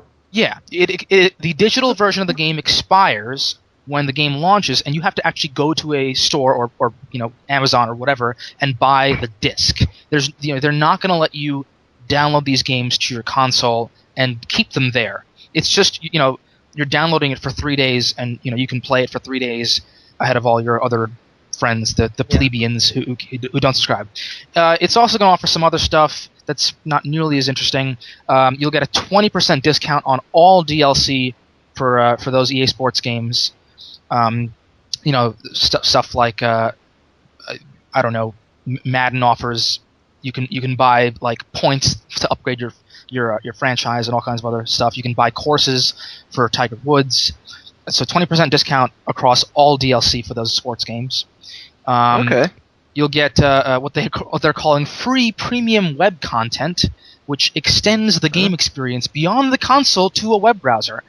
All that stuff is free to season ticket folks, including what they're calling Creation Center packs for FIFA Soccer 12, which gives you some more customizational tools and abilities within the Creation Center, which is online. It's a web interface that allows you to build your own teams and have tournaments with them. And the last thing on the computer, yeah, there's a web portal for FIFA, and you can manage your created teams online and do all this stuff, and there's leaderboards and all kinds of other things. And the last thing is just a sort of a token thing here. You'll get a little exclusive membership badge that's displayed in the game and on your EASports.com profile. So the thing is that I don't want to cut you off. I do because I want to talk, and I'm rude and I don't care. But just to briefly cut you off, that was very well said, in-depth explanation of the EA season ticket. I would like to just for some of our listeners that might not be that into it, just to give them a more brief one that they can tell their friends and explain it. To sum up everything Samit said, I would like to add, hello, I'm EA. I was just trying to wank myself off with my feet, and then I thought you might like to give me $25 for fuck all. That's my take. That's my explanation. Continue. Yeah, I don't know. I think it's going to be worth the price to some people, but that $25 seems like a lot to me. It's $25 a year. You can buy PlayStation Plus for $50 a year. You can buy Xbox Live for $60 a year. And this is a subscription service just for EA Sports games. If you are the kind of person who buys, a bunch of those games, FIFA, NHL, Madden, NCAA, Tiger Woods, if you buy some or all of those games every single year, and you buy a lot of DLC for those games, and you play them all the damn time, I could see this being worth it for you, and especially if those are the some of the only games you buy each year. But I understand why the whole digital access is a trial, and I understand why the system works the way it does, because they can't spurn their retail partners. But it just seems,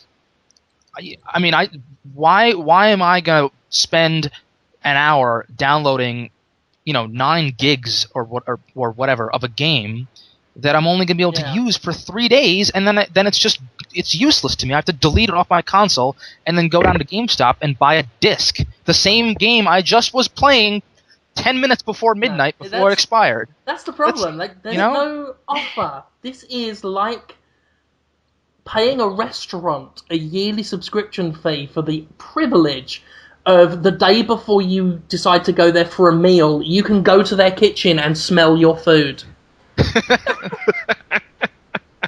Sorry, Tara, you were about to say something? I was going to say, you'd have to download the full game if you wanted to play the demo anyway, right? Well, no, not always.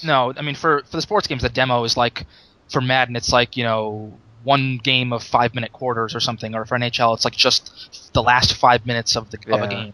And it's like what, like 800 megabytes or something? Like 800, basically like between 500 megs and a gig and a half or something.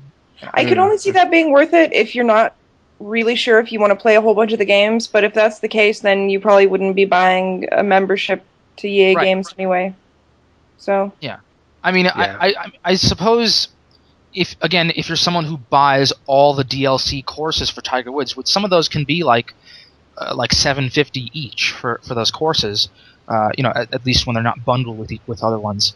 And if you're going to spend a lot of money on DLC, then maybe you'll get your money's worth with 20%, but you'd have to spend a lot of fucking money on EA Sports DLC for that to be worth a $25 subscription. You know what makes me laugh?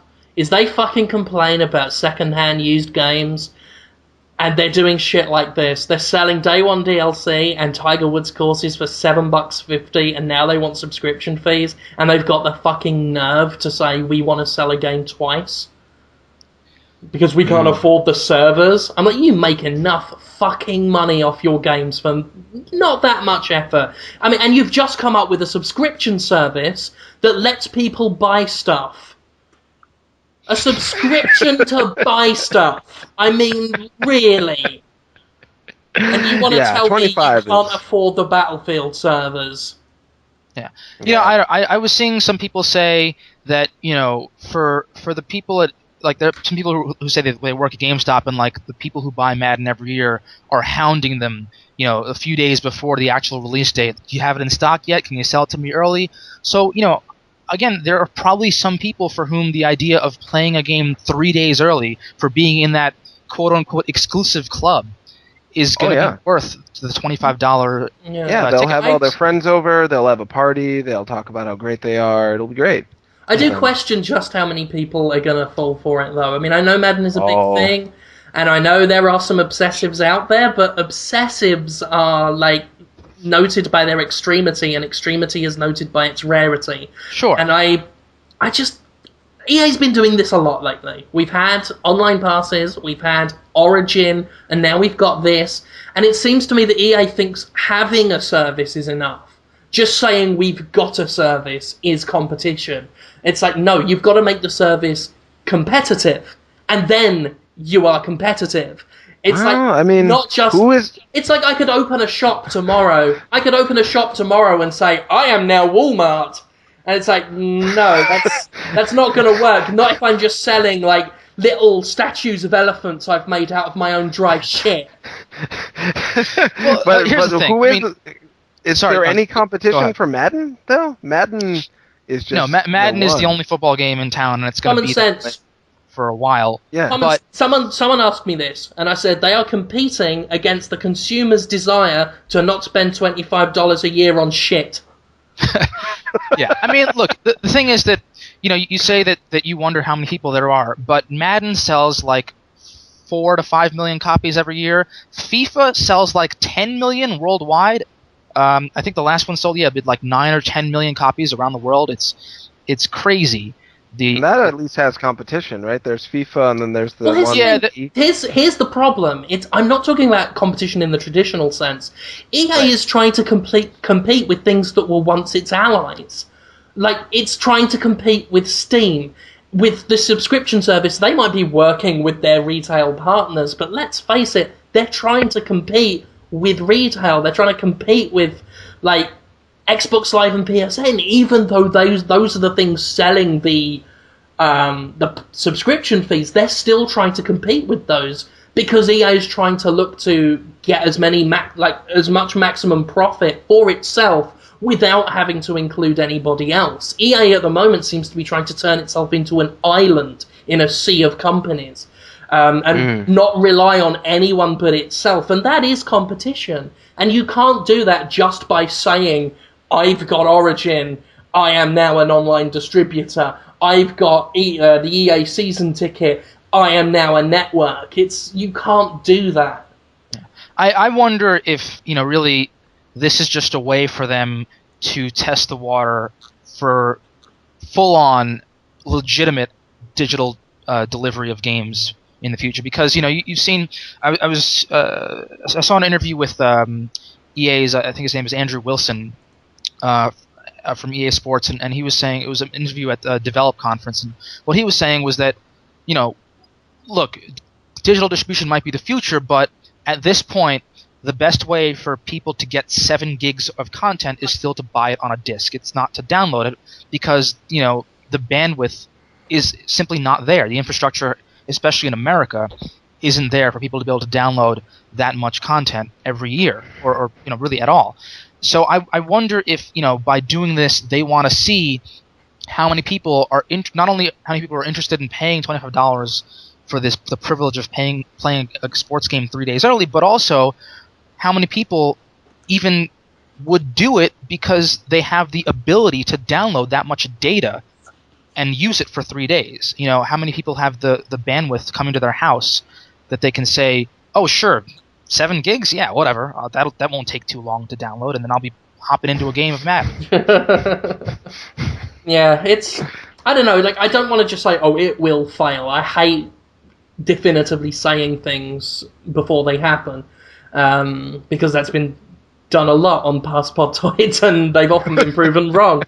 But I just don't like the way EA's doing it. It's like EA keeps, and maybe I'm just talking for myself, there are probably plenty of people who are happy to go in for this stuff, but just speaking as a personal consumer, EA's doing nothing for me here. They want to be their own autonomous thing. They want to be separate from retailers and digital distributors, and they want to gain maximum profit for themselves, but they ain't gonna fucking get it off me while they refuse to compete with anybody. While they're selling Mass Effect on Origin for $60, while they're saying you can pay a subscription fee to buy DLC still and to get demos. Just fuck off. I consider it an insult to me as an intelligent consumer that EA thinks this is good. Yeah, I think the last thing I'll say is that it's important to draw a distinction between this and Origin in the sense that, or this between this and other subscription services like Xbox Live, in that this is more similar to PlayStation Plus in that it's a complete waste of time. Well, I mean, whatever. That's I'm maybe joking. for you, but I'm saying I'm being salty. I'm being salty. Yeah, it's a value add in that if it is of no interest to you, if you don't have the bandwidth, then don't pay for it.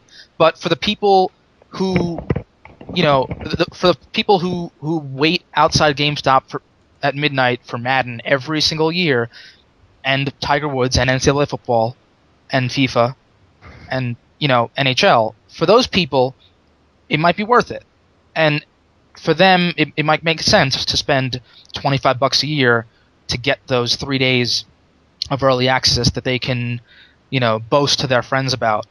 But yeah, if not, then that's fine for everyone else. But for this, if it's worth it to you, you're going to pay for it. They're unlike Xbox Live. They're not locking anybody out of content. This is all optional content. They're not saying it's not an online pass where if you buy the game used, you have to pay $10 to play it online. This is completely optional.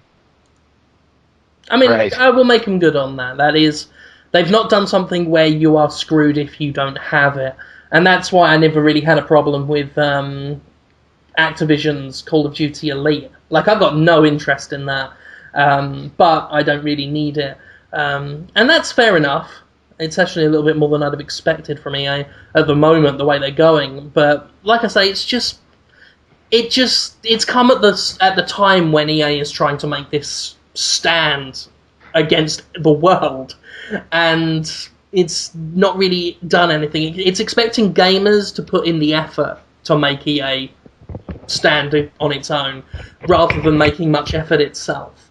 That's what I think, anyway, and that's including everything EA's been doing lately, not just the season ticket. Sure. Yeah, Jonathan, I think that. Tara, anybody else? No. I was gonna. Nope. No, I was gonna say I have a little thought, tiny one. If they change it so you can keep the game and not buy the disc version, which would piss off GameStop, I'm sure. But if they change that, I think at least close to 1 million people would do it. If they don't do it, I think they're going to be looking more at 200,000 to 500,000 people doing it, mostly for the soccer. It'll catch on a little bit because one guy will do it and he'll brag to his friends and make his friends feel bad about himself. It's all about, with video games, it's so weird to me, but it's true. It's all about how people feel about themselves if they're doing it. Like Jim just talked for a long time about how he likes himself too much to spend $1. Sir. Yeah. I'm sorry, $5. Truly, right? sir. Yeah. It's not that the game is bad, it's that it makes you feel like a chump if you do that. And likewise, if this deal makes people feel like a chump, they're going to hate it. But I think a lot of people are going to feel really good about themselves having this subscription because their friends are going to be envious of them because they're playing it already. And then the envious friends will get it too, and then they'll feel better about themselves, and that'll continue to at least 200,000 to 500,000 people. Yeah. This would draw my interest much more if this is the next generation of consoles and we all have terabyte hard drives and internet is faster and I can pay EA $60 to just keep that download after 3 days. I like that. That's that roadblock that I just sort of can't get around in my head. Is why if I'm downloading this thing, I need to go and get a physical disc. On launch day. They had to it's a waste of time for a consumer unless they are super obsessed with Madden, and I guess I just think there's enough people that are. I think, which is why I think that's why I think that they're doing this the way they are, and that's why I suggested that it might just be a way for them to test digital delivery of full games on consoles. Because obviously with Origin they're doing that on PC, but this is the first time EA is really sort of trying this out. On a scale this big for consoles, and so maybe in the future, maybe a year or two from now, they'll be able to offer the same service, but say if you want to give us your $60 on launch day, then you can just keep the download. It will function as it did during the 3-day period, or as a full copy purchased on a disc would function. They should fucking mail out the discs. If it must be disc based, EA should buy. Like, you should be able to send, like, a $60 check to EA. They go cash it, run down to their local GameStop, buy the game, and mail it to you. That is exactly how it should run. John Riccatello should run down to his local GameStop. Yeah. And then go to the post office and mail it. And he's got to do it on a bicycle with streamers and a bell and a basket at the front, which he puts all the games in. Why do they want to keep GameStop happy again? Like, why do they care about that? Because if you upset GameStop, they won't sell your games at all, and then you might be fucked. That's always been the fear. That's how much? You'd be surprised by how much of Madden sales come from the massive promotion the GameStop and other retailers give it. Really? You got to keep. Right. It's a truism. This is why the PSP Go was selling its fucking games at $40 because they didn't dare undercut GameStop. It's a powerful entity. Some would say too powerful. That it depends on where you come. And that's really the shame about digital delivery of full games is that I mean, again, I don't think that the infrastructure, the network infrastructure, is entirely there, but even if it were, or even in the next few years, if it came to be that way, I really think that GameStop and brick and mortar retailers in general are the main sort of thing that's holding us back from the future in terms of downloading games without or downloading full games. I really think that the retailers and their agreements with the platform holders and with publishers are what's holding us back because they want their cut. Okay, talking of cut, I'm gonna have to end it. It's too fucking hot in here. This is silly. But Jim, you didn't get to talk about Nintendo and the house analogy metaphor. You didn't like when I said that buying a house. No, I was talking about the value thing. The games being worth stuff. And sir, I meant to say I would not prostitute myself, sir. I would not. Anyway, let's do some questions. I'm only going to make this quick because I've got to get out of this fucking office. This is too much. Okay. I meant to tell you before you do the questions. Yeah. Did you see Adventure Time on Monday? I don't think I did. They do a reference to a character named Meat Man who's never shown, and they eat his meat on a plate. They're like, should we eat this? It came from Meat Man. Did it hurt him? I think they might be reading your articles about Reggie Fils-Aimé. Anyway. Again, Samit, you want to ask like what the questions, how we get like the Podtoid questions. Things are again very different in that I only 50% of the time don't fucking bother to collect them. So I'm just reading through it now and getting them. So I will just ask them and you will answer them. Thank you very much. Let's do it. Don't worry about it. Doga Steel. I think it's supposed to be some stylized form of doggy style, but it's written Doga Steel, so fuck him.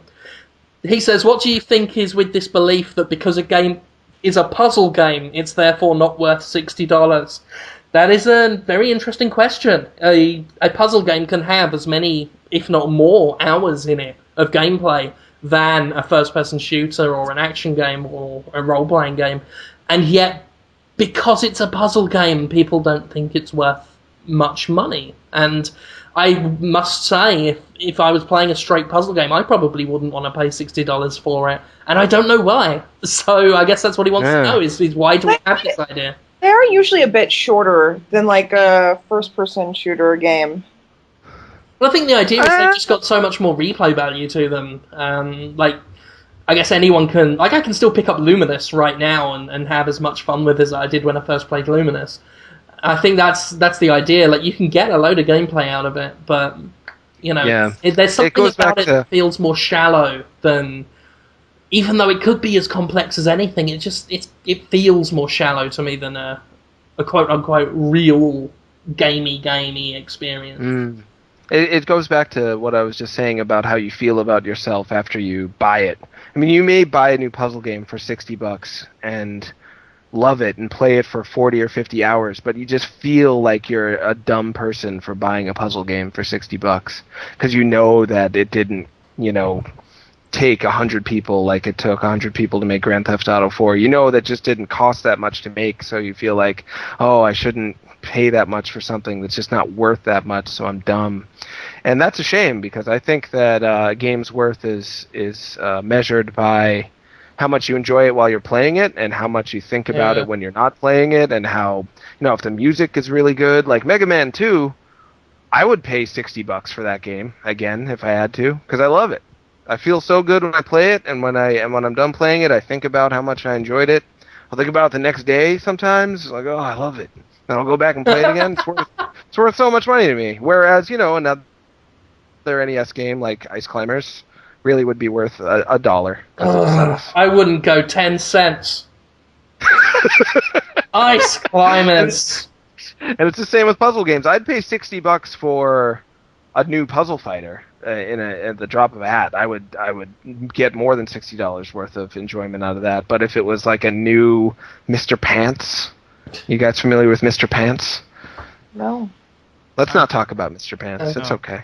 Yeah. I think another reason is just the way they've been presented. Like, puzzle games have been sold predominantly for a long while now on phones and mobile devices and PSP. Or just free on browsers. Or just free on browsers. Yeah, I think the genre has been inherently devalued just because... I guess because they're so easy to make in terms of they don't need to have top-of-the-line graphics. They very rarely need to even be in 3D. So they're very cheap to make. Ergo, a lot of people make them and sell them cheaply. So the whole idea of the puzzle game has been devalued because people don't want to pay $60 for something when it's like, well, I can play Snake on my mobile phone for nothing. Exactly. I wonder if they made a puzzle game with like rage graphics, and you're running around, you're talking to all these deformed, ugly, post-apocalyptic people, and they're like, "Get out of here, you son of a bitch, and play my puzzle." And you just have to play a puzzle for whether they'd be like, "Yeah, I paid $60 for Rage Puzzle. It was awesome. I feel so good about myself." Would that happen? I think this week's title has to be "Son of a bitch, play my puzzle." Yeah. But I don't know why they're all Southern. I guess that's what Valve did with Portal. I mean, that is a puzzle game, but they presented it as a first-person shooter and whacked a really good story in there. So I think the thing is if you don't present a puzzle game like a puzzle game, you can get away with it. So I guess Rage Puzzler would work. Rage. They could do it. Puzzle Rager. Oh, well, that was an awesome answer to that question. I think everyone did really well. We did well, guys. We did it. Yeah, good job. We did. Load of Evo questions. I literally don't give the first one about Evo. It really seemed to be. It was really blown up on Twitter. Like everyone in my feed was tweeting up a storm about Evo, and that's great. Getting bigger and that bigger. esports is getting to be a thing, and it's good. It's not my thing, but well done those that like it. But here's one thing: I don't mind you talking about Evo on Twitter. I don't mind you talking about Evo in comment threads. Don't say, "Oh man, I was so hype for that." Hype doesn't work in that context. You cannot be hype. That's a concept. You can't just be a concept. Yeah, that's like I was so loved. Idiots. Yeah. I tell you what, I get so annoyed when I hear people talk about hype. That was good stuff. Yeah, I did see a lot of people who were like, Evo was cooler than any, like, quote-unquote real sport, and that's, I was like, all right, come on, let's hold your horses. Come on, let's not push some buttons. I don't even think that's not true. Huh? You don't even like sports, and that's not true? Yeah. I don't know. I like Evo a lot more than sports, that's for sure. I would rather watch two people playing Ryu just Hadoukening each other over and over again than watch football. Yeah, me too. What about American football? That's what I meant. Oh. Yeah, that's worse. I just call it football, and I call British football soccer because I know how much it annoys British people to do. I got a question here, a silly one. Wait, what are you doing? What, you're reading the questions? If that's okay. Oh, you don't read the questions. Samit, what are you doing? No. I'm trying to move us along from sports talk. Yeah, are you, Samit? Are you?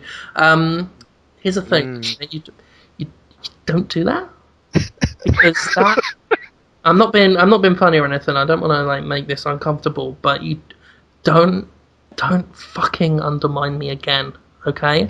And I don't want the listeners to have to hear this. I'm very sorry about this. I'm sorry, listeners, but if you ever fucking undermine me again on my own show, I will fucking end you, okay? And don't think I won't. Don't think I can't, right? Nero listens to me, okay? I could make things very... I can't even carry that on. Well, that was too nasty even for me. It was good that it broke down right after you said Nero listens to me. Yeah, that's where it got funny. No, so go on then. What do you want to... Right, so My Cool White Lies asks... if you were Splinter and you had to name your 4 mutant turtle children after famous historical figures, but not necessarily Renaissance-era artists, what would you choose? My Cool White Lies chooses Darwin, Dali, Poe, and Tesla.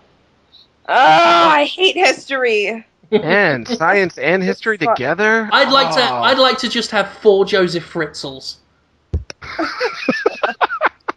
He was bad. And Michael Jackson for good measure. Yeah, 3 Joseph Fritzels and 1 Michael Jackson. That's a good answer for everyone. Yeah, I'll take that. Yeah, I'll own that answer too. Yeah, Jonathan, you're going to go with that? Yeah, I'll just do whatever Jim says. It's because that's literally all the historical characters we know as a collective. Joseph Fritzl and Michael Jackson. I don't know any other. I was once told I'd make a good historian, but I didn't do it, so... How do you make a good historian? Just read the books and remember it? Don't you, gather dust and breathe life into it and then snap a rib off? I don't know. Oh, Jim, you should just go with Joseph's. You should go with, Fritzl and Mengele and Goebbels and... And the Technicolor Dreamcoat. Perfect. Joseph, Ninja Josephs. Happy L Casks. If you won the lottery tomorrow, what gaming-related purchase would you make? Tara, I'm going to start with you. Oh, geez. If I won the lottery tomorrow, I'd probably buy 2 PS3s. One so I could destroy it with a baseball bat because fuck Sony. And the other one I would use as an actual PS3 because, it'd be Sony's nice to have alright. one of those. It'd be nice to have one. Yeah. That would be a good deal. And a 3DS, yes. Yeah, they're good. Oh, and a huge TV. Yeah, 3DS. A 55-inch TV. That's it. Wow, that is huge. I don't even know where I'd put that in my house. Figure it out. Yeah. I'd buy arcade cabinets. I'd buy tons of arcade cabinets. I'd get Street Fighter 3 Third Strike arcade cabinet. Probably Warzard, which you guys, I know you love that CPS3 stuff. Samit, you love that CPS3 Warzard. Gotta have it. I'd get Incredible Crisis arcade cabinet that I played at Nero's. I thought it was awesome. Yeah, just tons and tons of arcade games. I'd fill my house with them. It would be awesome. I would get an Aliens. What was it called? Alien. Which one is it? Something. Was it? It's the arcade machine with guns. It's Alien not Execution, Infestation, something like that. But it's one of those, like a big coin-op arcade machine, and you've got the two guns on it. Aliens Extermination, that's it. And it's like $6,000 for one of them, and one day I'm going to get one, and I'll have no room to put it anywhere, but I really want it. What were the graphics like on that? They were okay. What did that look like? It was like, I want to say like Dreamcast EPS2 era graphics on it. It was, it was 3D, polygonal and all that stuff, and it had big flying aliens towards the end. Funnily enough, Mississippi is full of them. It's like, really?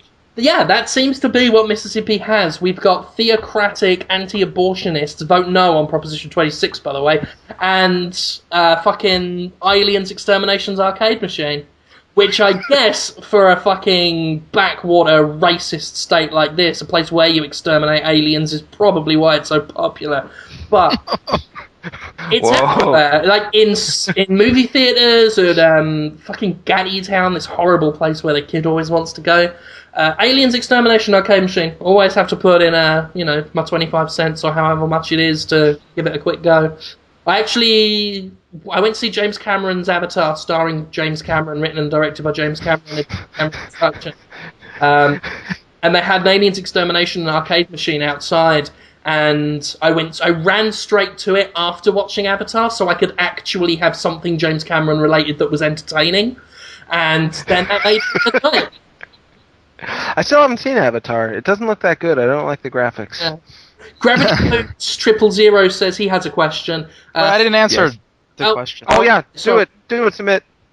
Okay, I would buy John Riccatello so I could force him to ride a bike to the GameStop, buy games, and then go to the post office and mail them out to people. Fantastic.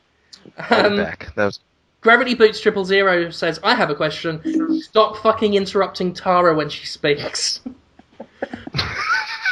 You can't interrupt someone who's not saying anything. God. Do we interrupt you, Tara? No. No. That was the meekest, like... She says it's alright. She's fine. Don't you go sticking your business in our fucking racket. Telling us how to run our show. She says she's fine. So everything's fine. Do you see any bruises on that face? No. I fell down some stairs. Don't lift up her sleeves. And everything's okay. It's getting too hot, and I don't want to read any more of these questions. So I'm going to stop it right there. Sorry for interrupting Tara. Okay. I'm sorry for rambling, as I always do. It was good to have you back for a bit. You did well. You did all right, Smith. You did that bit where you tried to fuck with my job on the podcast. But other than that, you were good. Everyone did well. We even talked about video games for most of the show. So I apologise to the other half that don't like that. You can't keep anyone happy these days. I've been your host, Jim Sterling. You can catch Tara Long and the departed Max Scoville on the Destructoid Show Monday, Wednesday, Friday. You can catch Samit Sarkar, myself, and Jonathan Holmes on Destructoid.com every day of the week for some reason. And you can get the Destructoid Podtoid Android app on the internet for some dollars. If you want to give us a little bit of money and just help us out and do some reviews on it as well. I read the reviews that are up there already. People were really kind to us, so thank you very much. And yeah, thank you for the continued support, because I have a lot of fun doing this show, as do, I think, 50% of the rest of the cast. So, so thank you for that. And we will see you next week. Goodbye, everyone. Goodbye. Goodbye. Later.